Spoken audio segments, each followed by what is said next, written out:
Salutations au nom de Jésus-Christ, notre Seigneur et Sauveur. Nous avons le privilège encore une fois aujourd'hui de partager la parole. Le message d'aujourd'hui étant intitulé « Élie de la fin des temps, un appel à la repentance ». Dans le message d'aujourd'hui, nous allons voir qui est Élie qui viendra à la fin des temps. Je suis votre frère Jonas Ouimana. Prions ensemble. Notre Père qui es aux cieux, que ton nom soit sanctifié, que ton règne vienne, que ta volonté soit faite sur la terre comme au ciel. Nous avons péché contre toi, ô Père éternel. Nous implorons le pardon de nos péchés, grâce au sacrifice que ton Fils Jésus a donné pour nous. Donne-nous ton Saint-Esprit pour qu'il nous aide à te suivre, à briller dans ce monde, qui nous aide à marcher selon ta volonté. Touche le cœur de quiconque écoute et écoutera ce message. Transforme-nous, Père éternel. Au nom de Jésus, nous te prions. Amen. Donc, le message d'aujourd'hui, chers amis, porte sur Élie des temps de la fin, mentionné dans le livre de Malachie, chapitre 4, verset 5 jusqu'au verset 6. Il est écrit, « Voici, je vous enverrai Élie le prophète, avant que le jour de l'Éternel arrive, ce jour grand et redoutable. Il ramènera le cœur des pères à leurs enfants, et le cœur des enfants à leurs pères, de peur que je ne vienne frapper le pays d'interdit. » La Bible parle de trois Élie, mais avant de regarder le troisième Élie, lequel nous concentrons, dont il est sujet aujourd'hui, regardons d'abord brièvement le premier et le second Élie, afin que nous puissions mieux comprendre le troisième Élie qui vient bientôt.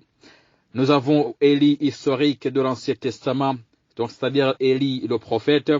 Nous avons Élie prophétique du Nouveau Testament et nous avons Élie apocalyptique qui apparaît à la fin des temps.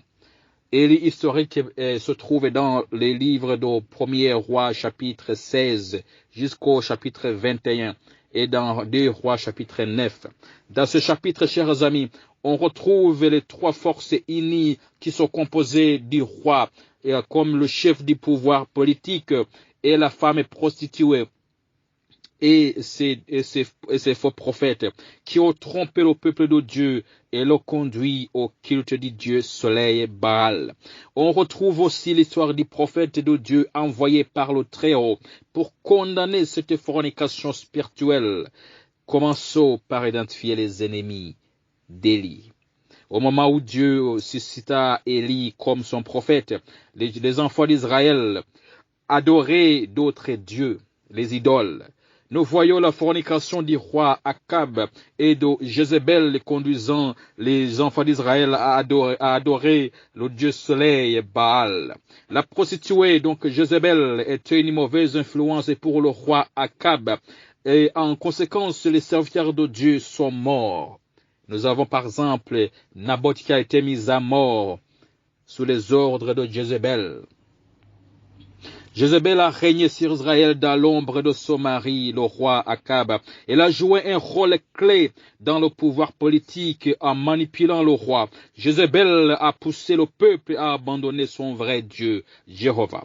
Nous voyons, chers amis, Jézabel tuer les prophètes de Dieu et même essayer de tuer Élie, mais elle n'a pas pu le tuer car il s'est enfui dans le désert. Et Jézabel donne à ces faux prophètes le pouvoir de répandre le baalisme dans tout le pays d'Israël. Le message d'Élie était destiné au peuple de Dieu, selon Malachie, chapitre 4, verset 5 et verset 6. Élie a ramené les gens à Dieu. Il a suscité l'autel. Il a restauré l'autel, le vrai sacrifice de l'agneau, qui est l'évangile éternel. Il a également restauré la loi de Dieu. Après le mont Carmel, Élie a mis le peuple au défi de prendre une décision en choisissant d'adorer Dieu Jéhovah ou le Dieu soleil Baal. Lorsque les gens se sont rendus compte qu'ils avaient été trompés, ils se sont retournés à l'Éternel. Ce fut la fin des faux prophètes de Baal. Les mêmes personnes qui les suivirent firent ceux qui les tuèrent sur l'ordre d'Élie. Regardons maintenant Élie prophétique du Nouveau Testament. L'Ancien Testament se termine par une certaine attente. La venue du Messie sera annoncée par l'arrivée d'Élie le prophète. Il est écrit, nous lisons encore Malachie chapitre 4 verset 5 jusqu'au verset 6. Voici, je vous enverrai Élie le prophète, avant que le jour de l'Éternel arrive, ce jour grand et redoutable. Il ramènera le cœur des pères à leurs enfants, et le cœur des enfants à leurs pères, de peur que je ne vienne frapper le pays d'interdit. Dans le livre de Luc, chapitre 1, verset 17, les Écritures témoignent que Jean-Baptiste était Élie en esprit. Dans Matthieu, chapitre 11, verset 11 jusqu'au verset 14, et dans Matthieu, chapitre 17, verset 10 jusqu'au verset 13, Jésus lui-même confirme que Jean-Baptiste était Élie. Ce message s'adressait au peuple de Dieu où nous voyons un autre type d'apostasie, le légalisme. La mission de Jean-Baptiste était de restaurer toutes choses, selon Matthieu chapitre 17 verset 11, de ramener les gens à Dieu. Luc chapitre 1 verset 16. Jean, Élie, prépare le peuple pour le premier avènement, c'est-à-dire la venue du Messie. Jean, Élie, a prêché le 7e commandement contre l'adultère et a appelé le peuple de Dieu à porter les fruits qui découlent de la repentance. Comme nous l'avons vu, chers amis, Élie n'apparaît jamais seul, car Élie apparaît. La triple union apparaît également comme force d'opposition. Marc 6, verset 17, nous avons la femme adultère qui est Jean et le fait emprisonné.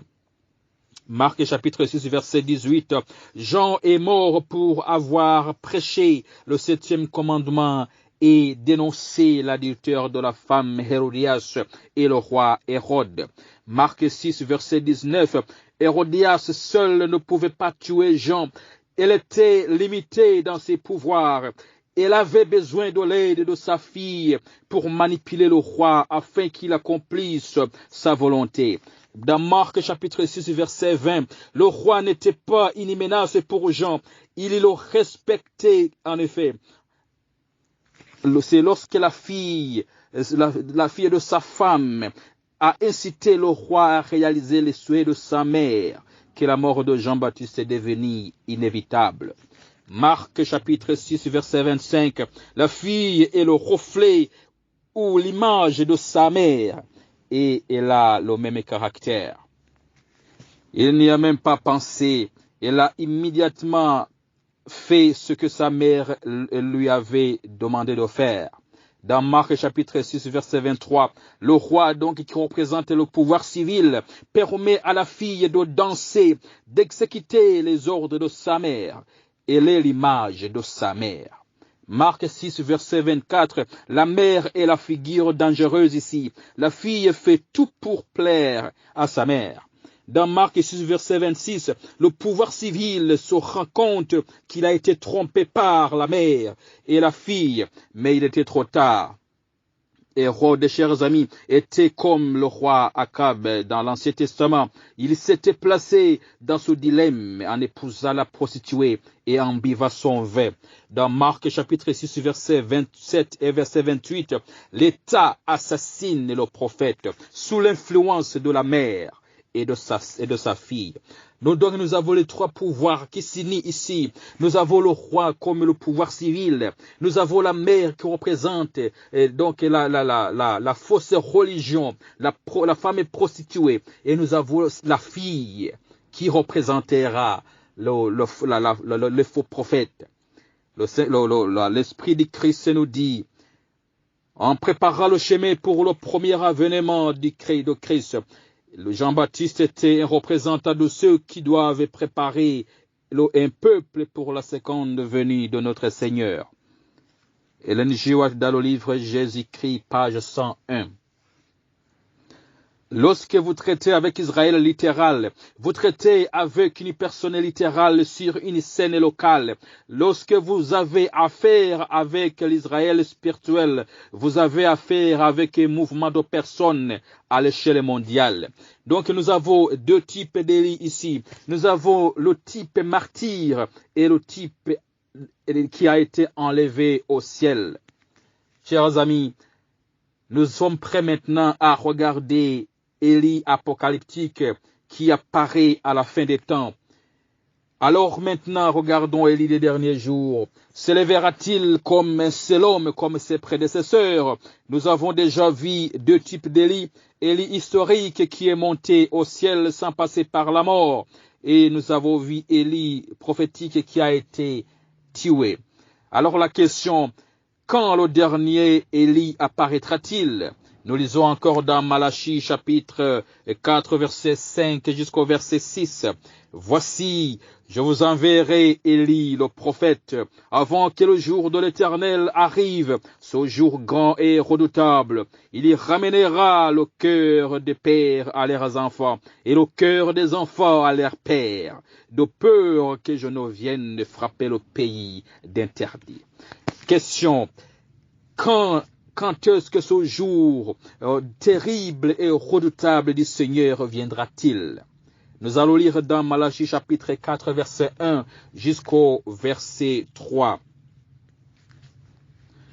Car voici, le jour vient, ardent comme une fournaise, tous les hautains et tous les méchants seront comme du chaume.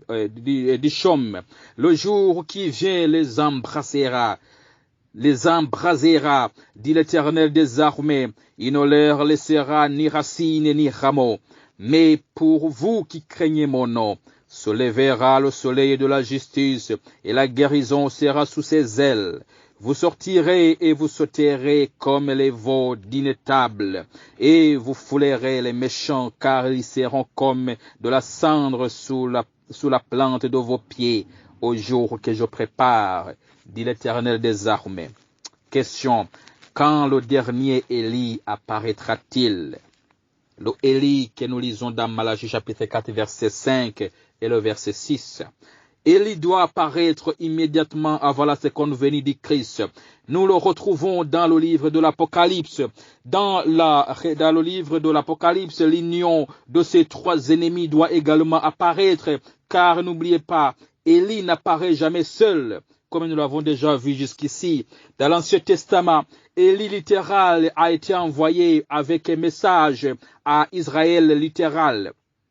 Son ennemi était une prostituée littérale qui a commis une fornication littérale avec un roi littéral et avait de faux prophètes littéraux qui ont promu le culte littéral au dieu soleil littéral, soleil Baal.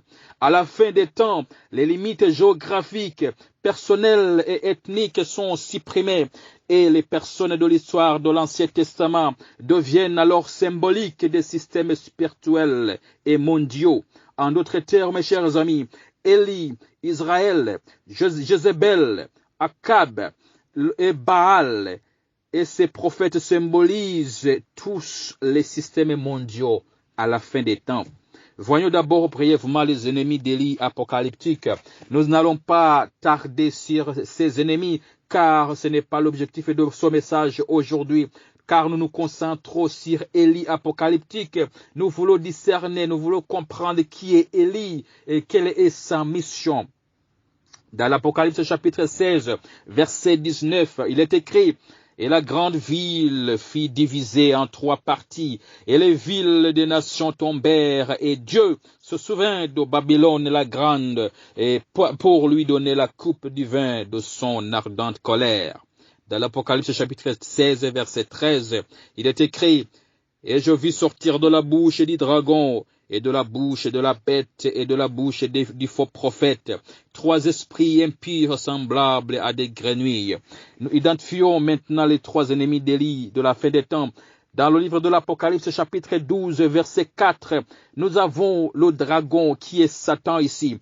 Dans l'Apocalypse, chapitre 13, verset 1 et le verset 2, nous avons la bête qui règne 3 fois et 3 ans et demi et qui tue le peuple de Dieu comme Jézabel.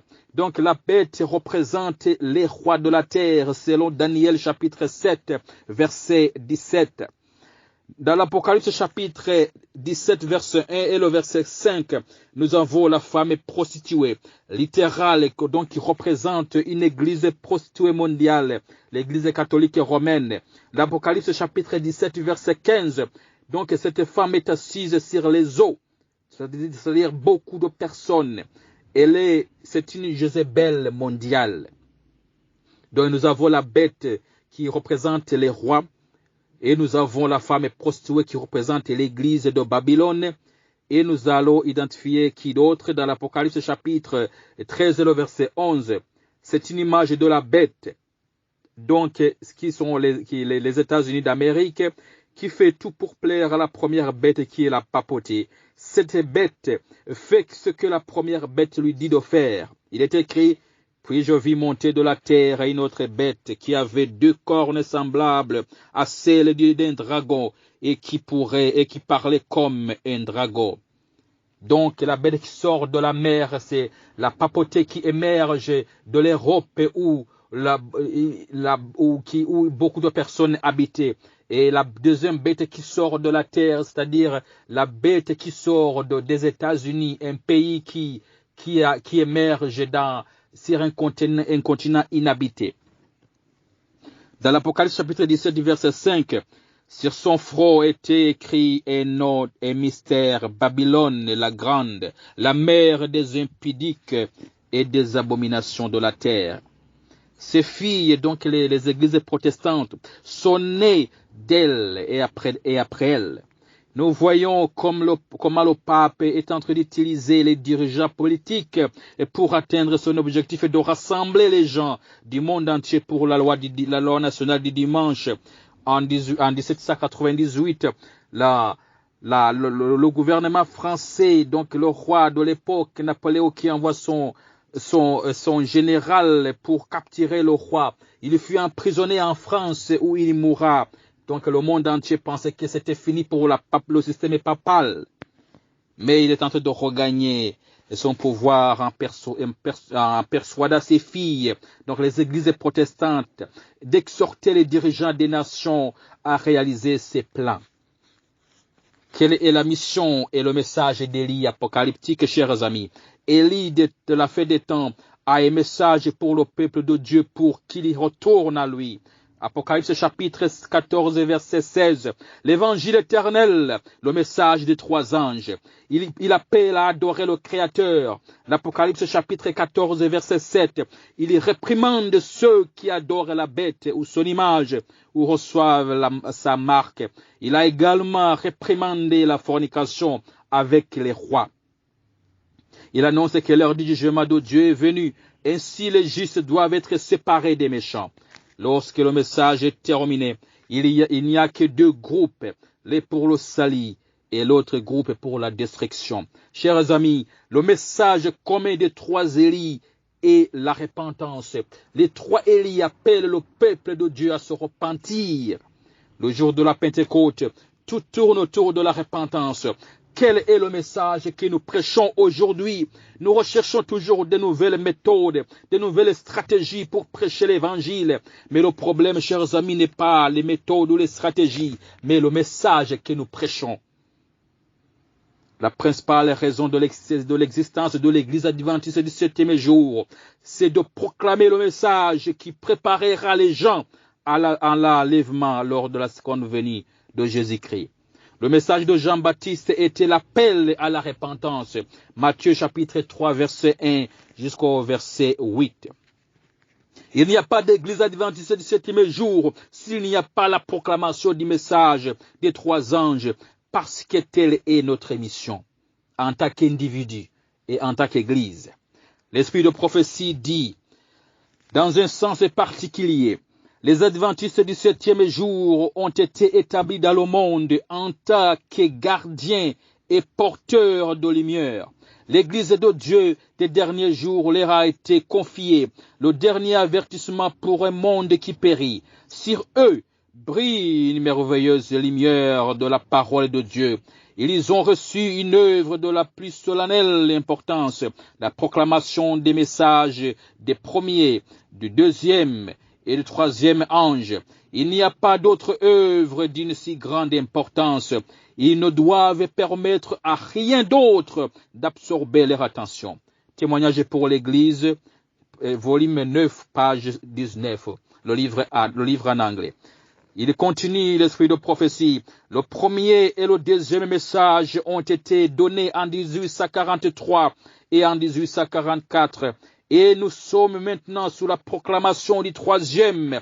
Mais les trois messages doivent encore être proclamés. Conseil aux écrivains, page 26 et 27, du livre en anglais Counsels to Writers and Editors. Et c'est le message des trois anges que l'Église est en train de proclamer présentement, chers amis. Est-ce que chaque membre de l'Église comprend le message des trois anges avant même de le partager aux gens du monde?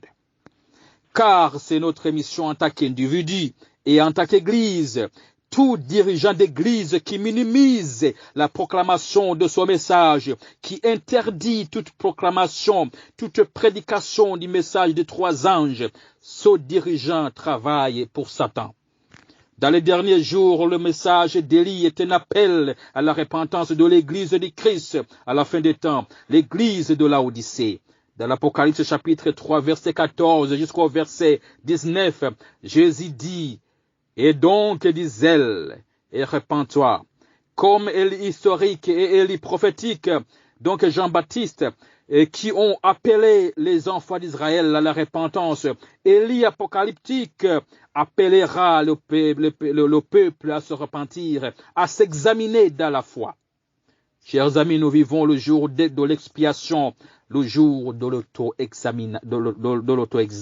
C'est le moment de s'examiner. Ce n'est pas le moment de se pointer les doigts. Ce n'est pas le moment de se déchirer. C'est le moment où chaque personne doit s'évaluer dans les Écritures. Les caractéristiques d'Élie et de Jean-Baptiste seront également présentes dans le message d'Élie des derniers jours. Ils étaient audacieux et intrépides dans la prédication, même devant les rois. Élie a dit au roi Akab: je ne trouble point Israël, c'est toi, au contraire, et la maison de ton père, puisque vous avez abandonné les commandements de l'Éternel et que tu es allé après les Baals. 1 Roi chapitre 18, verset 18.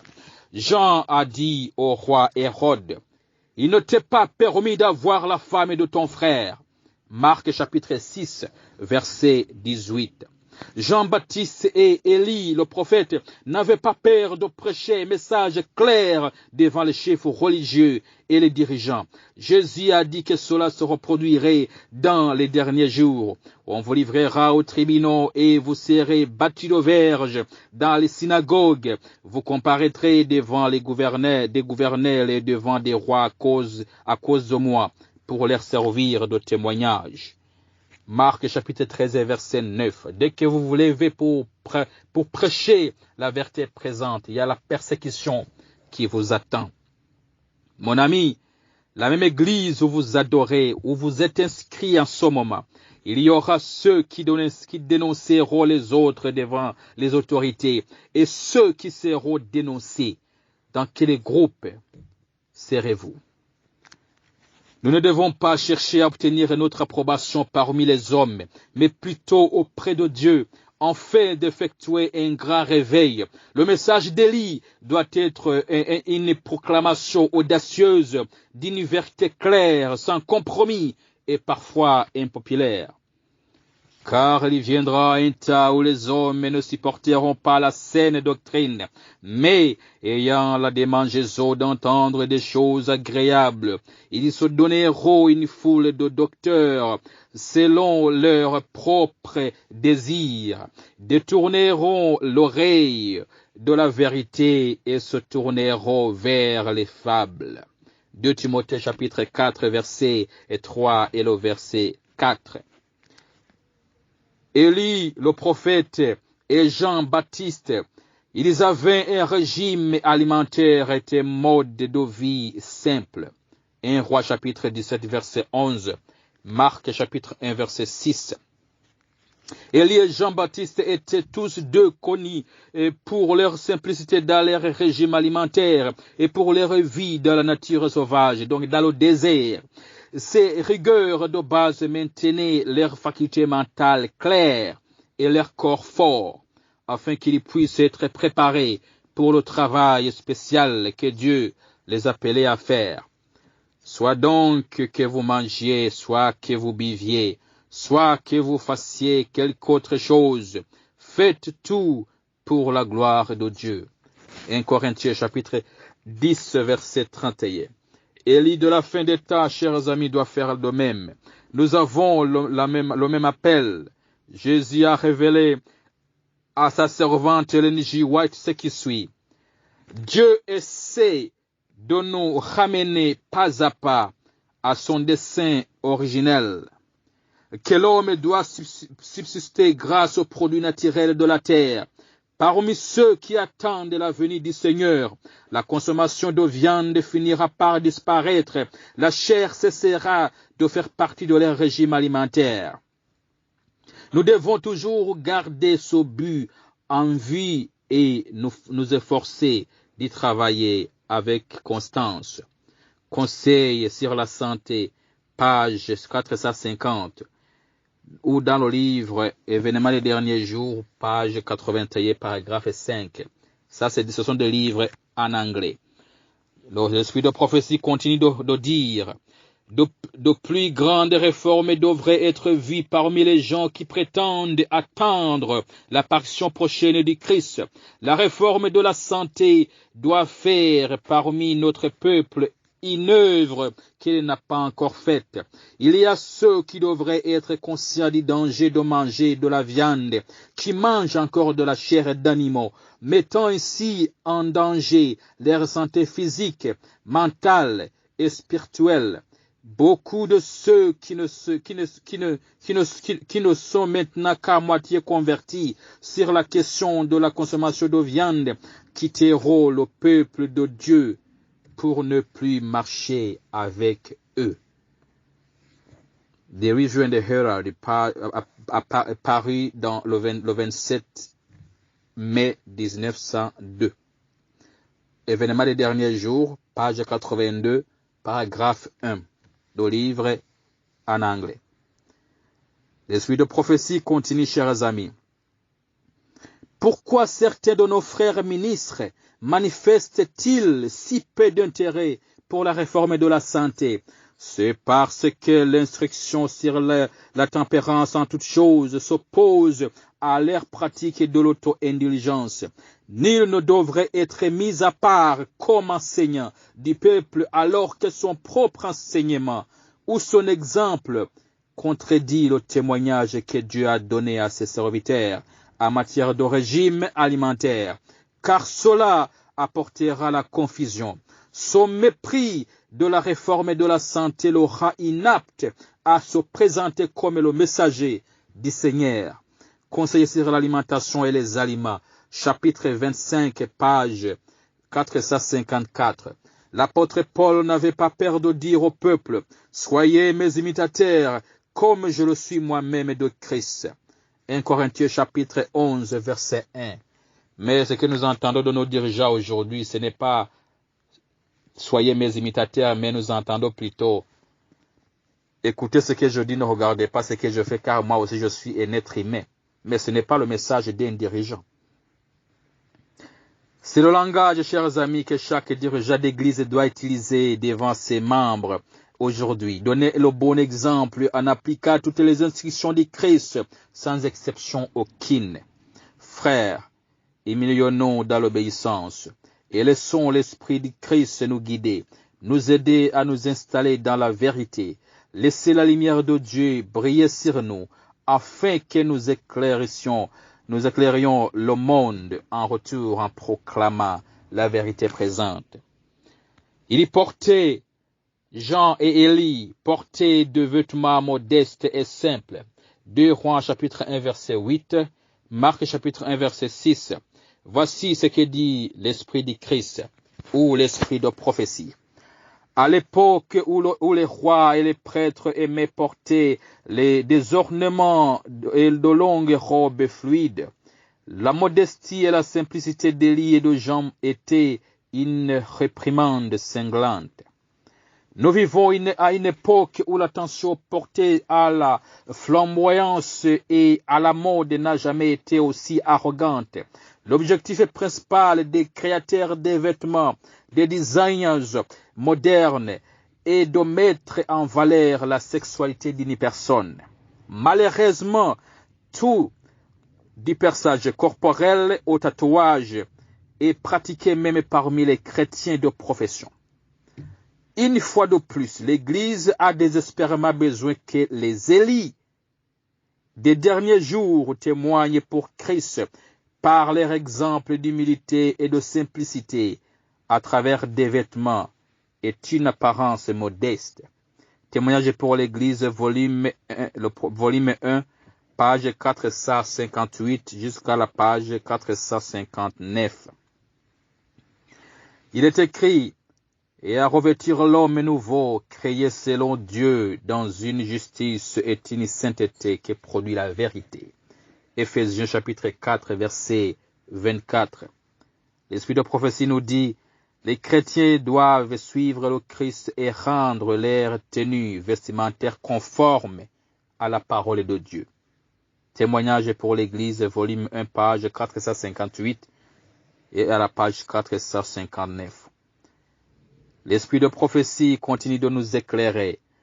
Jean s'est séparé de ses amis et du luxe de la vie, la simplicité de sa robe, un vêtement tissé en poil de chameau, était une réprimande permanente à l'extravagance et à l'étalage des prêtres juifs et du peuple en général. Son régime purement végétal, de sauterelles et de miel sauvage, était un reproche à l'indulgence, de l'appétit et à la gourmandise qui régnait partout. Le prophète Malachi déclare: voici, je vous enverrai Élie le prophète avant la venue du grand et jour terrible de l'Éternel. Il ramènera le cœur des pères vers les enfants et le cœur des enfants vers les pères.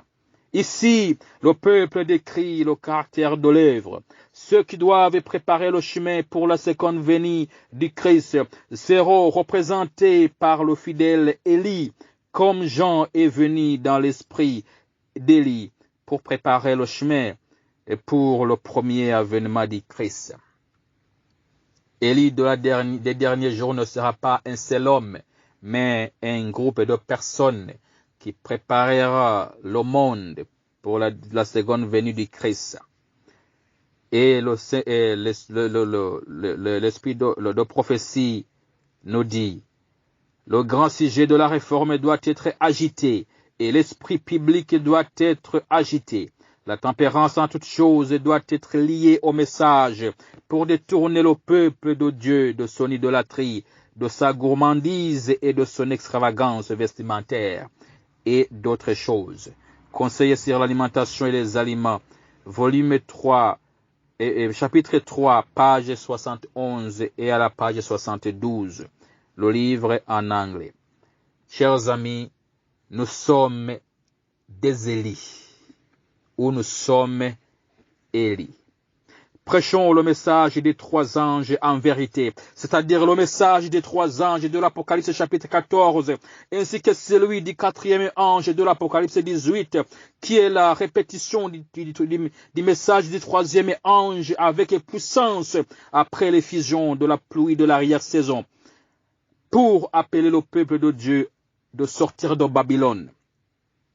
Les 144 000 qui peuvent aussi être appelés les 144 Jean-Baptiste sont ceux qui comprennent le message d'Élie, apportent cette bonne nouvelle de l'évangile au monde entier, et chaque personne dans le monde aura la possibilité de dire oui ou non à cet appel. En conclusion, chers amis, rappelons-nous que la mission première de l'Église adventiste du 7e jour est de prêcher et de vivre selon le message du sanctuaire, la justification par la foi et le message des 3 anges qui préparent les gens à l'enlèvement lors de la seconde venue de Jésus-Christ. Comprenons également que le temps de la fin, que Élie de la fin des temps ne se présentera pas comme un seul homme, mais comme plusieurs. Ils sont les 144 000 et sont scellés au sein de l'Église adventiste du 7e jour. Qui sont-ils? Sont-ils des théologiens? Sont-ils des titulaires de diplômes? Ce sont ceux qui pleurent jour et nuit pour leurs péchés, et qui prient jour et nuit à Jésus pour qu'ils obtiennent la victoire sur le péché, et qui pleurent pour les péchés et les abominations au sein de l'Église de Dieu. Jésus ne quittera pas le trône de la miséricorde sans répondre à leurs prières. Mon ami, il y a un moyen très simple de retrouver Élie des derniers jours. Trouvez ceux qui prêchent le message qu'Élie a prêché. Appelez les gens à la repentance. Appeler les gens à la repentance, c'est appeler les péchés par leur vrai nom. Aussi, si vous êtes persécuté, vous êtes du bon côté. Si vous êtes persécuteur, vous êtes du mauvais côté. Prions. Notre Père Céleste, nous nous inclinons humblement devant toi. Nous sommes troublés parce que nous nous sommes éloignés de toi, comme les enfants d'Israël. Pardonne-nous, Père éternel, et donne-nous ton Saint-Esprit. Guide-nous, aide-nous à vaincre le péché, tout comme le Christ a vaincu le péché lorsqu'il était dans ce monde et dans la chair. Au nom de Jésus, nous te prions. Amen.